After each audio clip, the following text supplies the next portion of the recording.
So many in the human race have succumbed to a programmed psychological gatekeeper that prevents them from examining facts and altering their view of the world. They have a programmed view of the world, and it is almost impossible to break it. They're looking through a colored lens, and it's almost impossible to clear it. If this doesn't change soon, we have no chance. About the chemically nucleated cooldowns, let's continue on that theme. Headline from last week, 140-year-old record low to be challenged as temperatures plunge in LA, happening all over the globe, but this is just one example. Record lows left untouched since the late 1800s could be in jeopardy as a chilly and wet pattern overtakes Southern California and the rest of the Southwest. This is from last week. According to AccuWeather forecasters, the potentially historic cold snap has experts pondering how low temperatures would have plunged had a similar atmospheric setup been in place 140 years ago when there were far fewer urban heat island effects.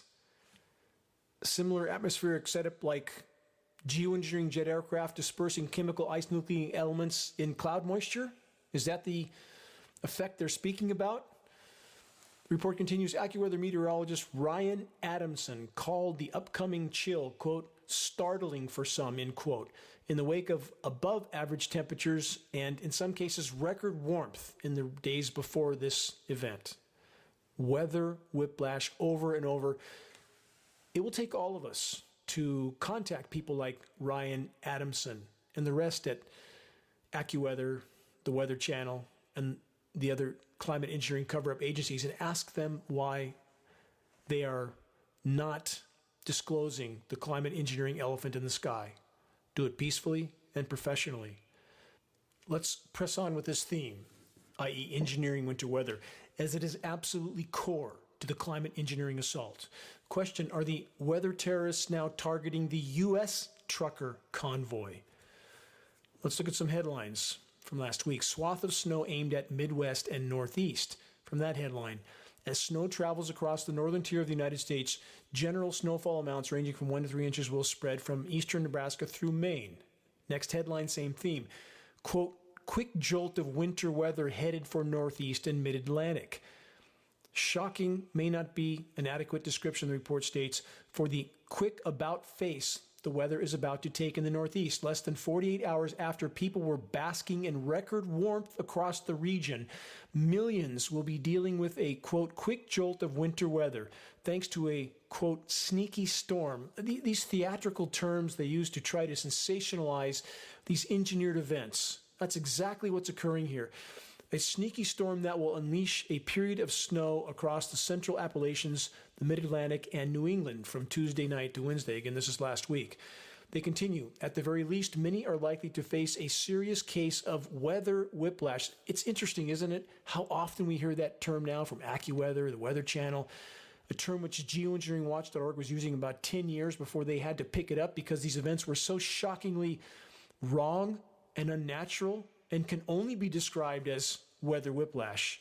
They continue, people in New York City enjoyed a record high temperature of 74 degrees Fahrenheit set in Central Park Monday, but by Wednesday, snow will be falling and mixing with rain in New York City. AccuWeather forecasters expect an inch or two of snow to accumulate, mainly on grassy surfaces in the Big Apple.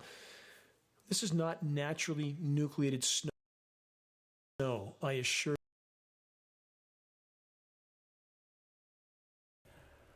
I just wanted to highlight this. When I checked yesterday, Tuesday through Saturday were supposed to be mostly sunny. And so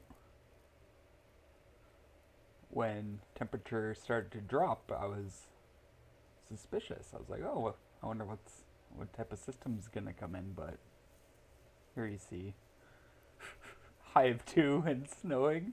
Sorry, a high of 8, a low of 2 and snowing. Right. When is it supposed to snow? Oh, there we go. At 4 degrees, it's going to start snowing. But, it's pretty far in the future. And this is interesting. Just backs up, what I always say. Got like a 4 degree, 5 degree variance in temperature to a 1 degree variance in temperature. Seems like, it's the precipitation balances out the temperature often once they get it down to where they want it. Just snow or rain occasionally throughout the day to maintain that temperature. And then let's look at the one mostly sunny day. It actually continues into the next day, which we'll see. Guess when the rain starts? Oh, rain starts when the temperature starts going down. What a surprise. So on mostly sunny days, we have it going from 2 degrees to 7, which is the 5, but then overnight, the temperature actually goes up from 5 to 6.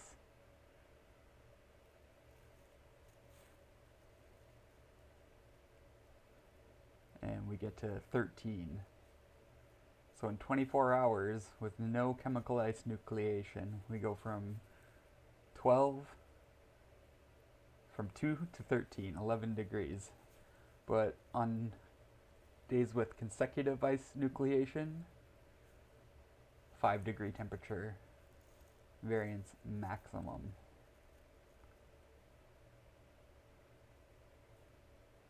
See, this is the first day, so we have the 6 degree, and we get the 5, the 1, and again here, another 4 degrees, 2 degrees, 4 degrees.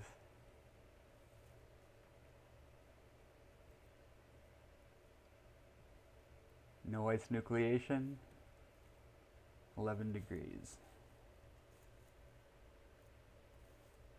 Alright, back to Mr. Wigington.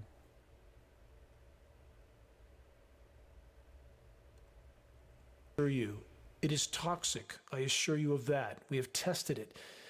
What will it take? How bad does it have to get before a larger percentage of the population awakens from their programmed comatose state? What will it take for the climate science community and the rest of academia, for that matter, to find their courage, to band together behind the scenes, to stand up as one, and to tell the truth while it can still make a difference? What will it take?